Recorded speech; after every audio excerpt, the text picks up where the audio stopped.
Hey, what's up everybody? Jake here from iHeartBudgets, and today we're going to be talking stimulus payments, or as the government likes to call it, the economic impact payments. I have gotten messages from people. People are starting to receive their money. Some people aren't. They wonder where it is. Do I even qualify? How much am I going to get? So let's answer all those questions today.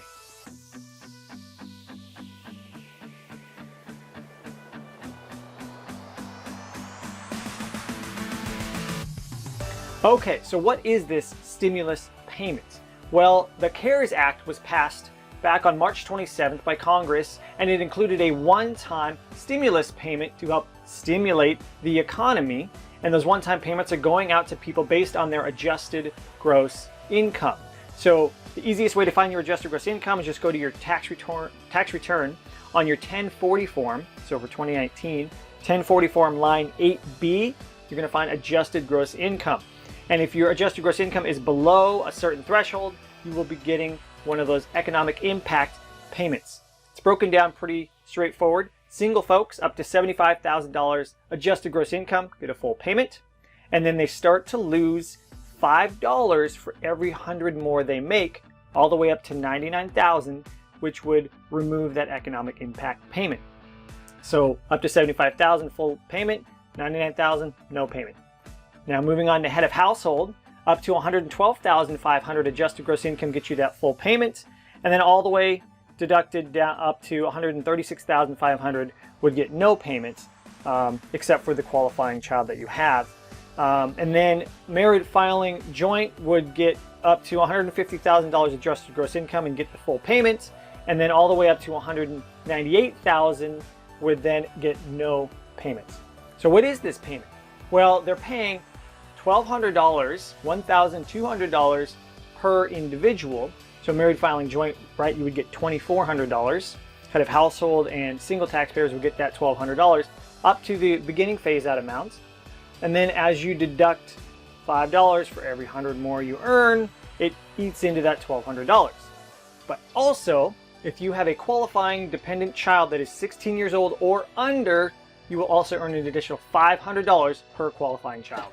Okay, so we've covered how much you can get, who gets it, but let's give an example.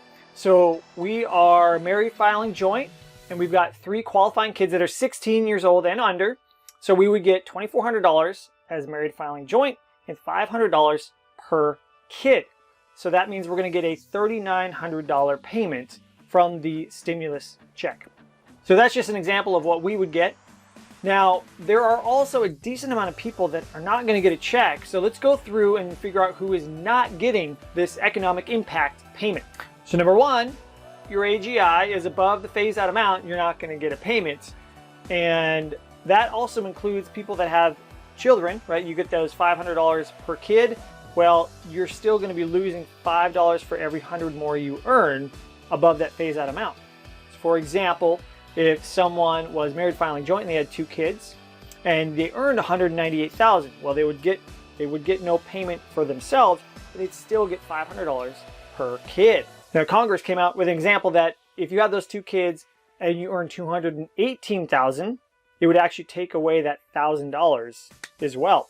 So if you're married filing joint, you have 2 kids and you earn $198,000, you'd get $1,000. But if you earn $218,000, that $1,000 goes away. So again, those phase outs start to eat into your child credit as well. So if you are above the phase out, you don't get paid.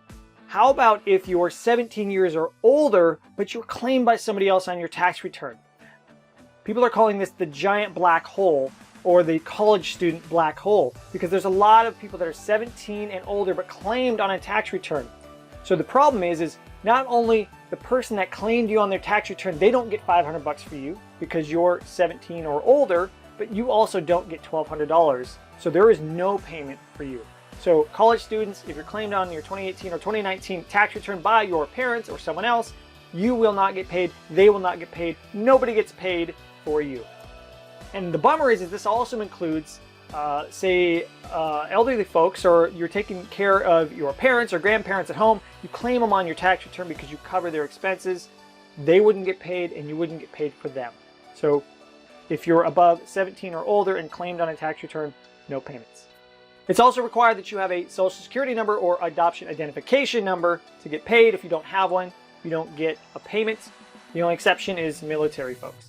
Now, a lot of people have been asking, okay, well, I owe the IRS money, or I have my wages garnished by them, or are they going to take my stimulus payment too? The answer is no, except one thing. There was only one set of people that will not get a stimulus payment if they are back owing on this obligation: child support.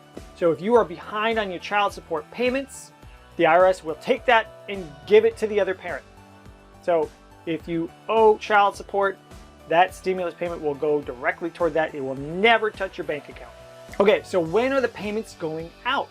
So I actually got a text this morning from a family member that they have a pending deposit from the U.S. Treasury into their bank account. So yes, the direct deposit stimulus payments are going out starting this week. On April 13th, they started going out. And I saw on social media a few other people have a pending payment that should be coming through this week.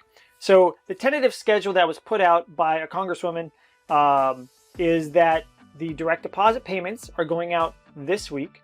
Direct deposit payments for Social Security income folks that don't file a tax return, those are still going out next week. Don't worry, if you're on Social Security, you don't have to file a tax return. Those are going to come next week. And then sometime, this is where it gets a little tentative, but sometime in the first week of May, maybe the week of May 4th, checks are physically going to start getting mailed in waves. And these checks are going to go out based on your adjusted gross income, and it's starting from lowest to highest. So the first week of May, the people that have, say, a $10,000 AGI or less are going to get that first wave of checks. Then the next week, anywhere from 10 to 20,000 AGI, and so on and so forth. And these waves are going to go out all the way until September. Yes, the physical checks won't get there until after summer for some of you. So that is a long, long time to wait for your stimulus payment. The question I've been getting is, well, how do I get it quicker? Can I get paid sooner? And the answer is yes, you can get your stimulus check quicker. And the IRS has made a couple of ways to do this. So, bucket number one, if you didn't file a tax return in 2018 or 2019, but you were supposed to, go do it so you can get paid and not wait for a check. Actually, I don't even think they would pay you if you were supposed to and you didn't. But if you didn't file a tax return because you just didn't earn much in 2018 or 2019, maybe you're a student, and you had some income but not enough that you needed to file a tax return, the IRS created this portal for non-filers to put in your payment information. So if you just go to irs.gov/coronavirus, you'll see this for non-filers. Enter your payment information, just go there, pop it in, your direct deposit info, some basic personal info, and then they can direct deposit your check instead of waiting for a physical check. Now, say you did file a 2018 or 2019 return, but you don't have direct deposit information there. The IRS is coming out with a new app, and it's called Get My Payment. So the Get My Payment app does a couple of things. One, if you didn't put in direct deposit information, it allows you to go in and put your bank account information in there. So you don't have to wait months and months and months for your tax stimulus payment. This is the quickest way to speed up that check from waiting there for that check to come in the mail. So that's the Get My Payment app. The second thing is it'll also allow you to track, where is my payment? So when you get that app, you can log in and see where is it, and make sure that it's going to be coming over direct deposit, because it's going to be so much faster than waiting for a physical check. Now the Get My Payment app, pending. It's still not out yet. It says coming mid-April, and we're kind of in mid-April, so hopefully that's coming sometime this week. But again, irs.gov/coronavirus, and you're going to see the Get My Payment app, and hopefully that'll go live very soon. All right, so we're going to do sort of a rapid fire FAQ style, just answering questions as they go. I've gotten a ton of these, and so I just want to pop through the most popular ones and answer your questions about the stimulus payment. All right, question one, is this a one-time payment? Yes, probably, but maybe not. So the answer to this is yeah, as of right now, as the law stands, as everything stands, this is a one-time payment. Now, Nancy Pelosi and all these people are already talking about round two. So round two might be coming. They're trying to draft that up. They're talking about another stimulus payment to go out. As of right now, passed into law, this is a one-time payment. All right, question two is, do I have to pay back my stimulus payment? So according to taxfoundation.org, they dove through the CARES Act, and I did the same thing. It was an 880-page document, so that was fun. But what I looked at was, it's based on your 2018 to 2019 income, but this is truly a 2020 tax credit that they're just like paying you early. So they're going to add it to your 2020 taxes, but it's sort of like an advance or a rebate, they're calling it. So they're saying, hey, instead of waiting to file your 2020 tax return, we'll just give you this payment now and it'll just, take care of itself later. Now, people are worried, okay, well, what if I make way too much in 2020? One, good problem. But two, would I have to pay that back? And based on the way the law is written and the way most people have been interpreting it, and the IRS hasn't said much about it, but basically, no. They're not going to claw that payment back. And based on what I read, that stands to be true. So if you get paid based on 2018 or 2019 income and then you make way too much in 2020 and you file your taxes, they're not going to take that payment back from you. And this is the other question. If I'm on Social Security, do I get paid? Do I need to go file a tax return? Do I have to use that non-filers thing? The answer is no. If you're on Social Security, they have your digital information. Now, do you get paid on your Direct Express debit card? The question got posed to me. I actually tweeted at the U.S. Treasury. I have not received a direct response from them, but based on the IRS and U.S. Treasury announcements that said you will get paid the way you normally get paid, and that includes people on Social Security, I would venture to say yes, you should be getting paid on that Direct Express debit card or into a bank account if you've got that information. The big thing is, you're on Social Security, don't worry, those should start coming out next week. All right, question. What if I haven't filed the tax return? Go do it. You're supposed to. It's the law. So 2018 or 2019 returns, unless you weren't required to file, then you can go use that non-filers tool. But if you were, go file or you're not going to get paid. And make sure you put in your direct deposit information so you don't have to wait months and months and months. So go file that tax return. All right, question. What if I made too much money in 2018 and 2019? Can I still get a stimulus payment? Well, on the surface, I would say no. But yes, you can if your income drops in 2020. So because this is an advance on a tax credit from 2020, you can actually get your stimulus payment. If your 2020 income lowers below those phase-out amounts, then you can actually claim that as a tax credit on your 2020 tax return. So you'd have to wait till next year to file your 2020 return, but if your income does drop enough, and unfortunately a lot of people are running into this situation where their income is dropping, you can still claim that stimulus payment on your 2020 tax return. Okay, Jake, what should I do with my stimulus payment? All right, this is a great question, and I have a ton of options for you. So we're just going to pop through each of those. There are 5 things I think you can do with this stimulus money. Okay, and before you do anything with this stimulus money, you know I was going to say it anyway, but get on a written budget. Make a plan for your money before you decide what to do with it. This is what I'm all about here at iHeartBudgets. I've got budget templates for free. I've got all kinds of options, so please grab a budget template, write out your income, your expenses, figure out where your money's going, and then you can decide what to do with that extra influx of cash. If you don't have a plan in place, that money's just going to go, just like it always does, every paycheck, every month. So instead, get on a written budget. And as of right now, we actually have our full budget binder workbook, which is 40 printable pages and worksheets with a video to guide you through. It's on sale for $9. So if you just pop over to shop.iheartbudgets.net, you can check it out. I'll put a link below.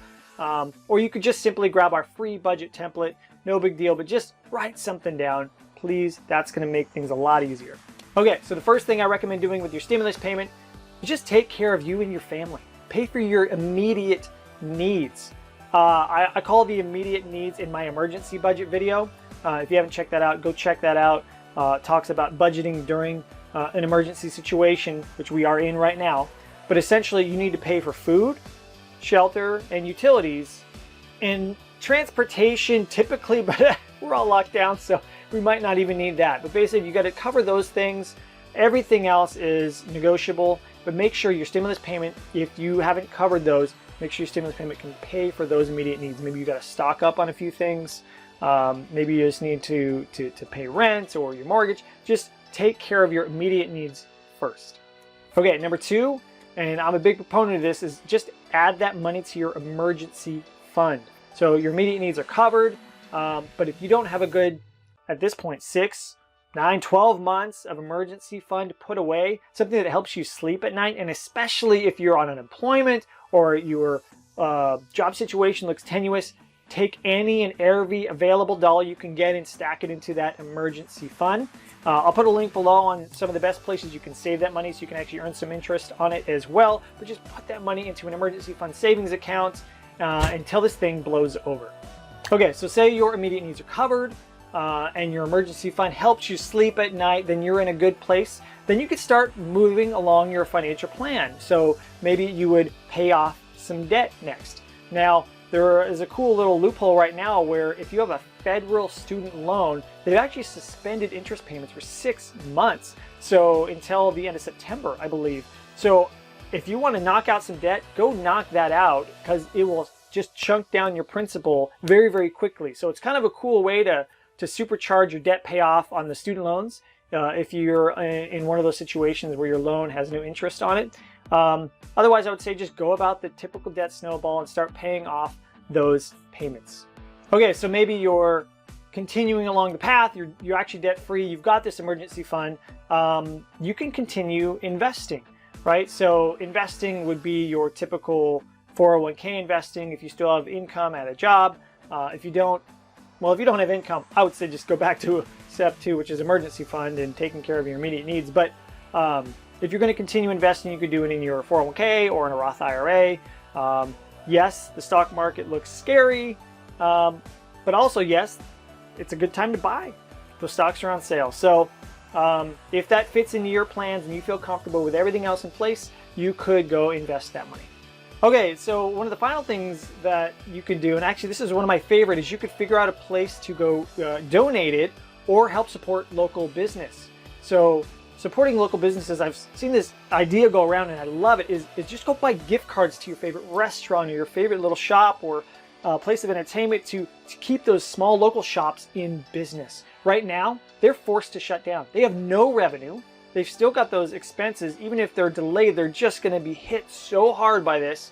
One of the best things you can do is to just go buy gift cards for your favorite places to keep them moving, keep them running so they might not have to close their doors down. And then the other thing you can do is just start reaching out locally to figure out where to donate this money. If you've got an emergency fund and you're debt free and you're invested well and you're feeling comfortable and you want to go out and donate, there is so much real immediate need out there. I've seen a lot of people go to Feeding America to make sure that there's food available for families. And there's a ton of other places. I would say hop on your local Facebook group or next door and just see if you can find where there is a local community need, and if you have the availability and the means to go donate that money to take care of people, because if you don't need it, there are definitely hundreds, thousands, millions of other people that do right now. So we can do some really, really good immediately by donating your stimulus payment. Okay, so we've covered all the details, who gets it, who doesn't, how much, and all of those things, what you can do with it. If you have any questions on this stimulus payment, things are still updating day by day. I've got these details and tons more, along with a little table of when things are coming out in my stimulus payment post. You can check out, link is going to be below. All the details are there. And if you have any questions, please pop them below. I want to answer these questions. I want to help people through this. I'm neck deep in all the policy and all the details of what's going on, because I want to make sure people can be informed and taken care of financially so they don't have to stress out. So again, thanks for watching. And if you haven't yet, if you're new here, hit that subscribe button below. We're going to be pumping out some new, great, awesome content to help people during this time. And again, I'm Jacob from iHeartBudgets. Have a good one.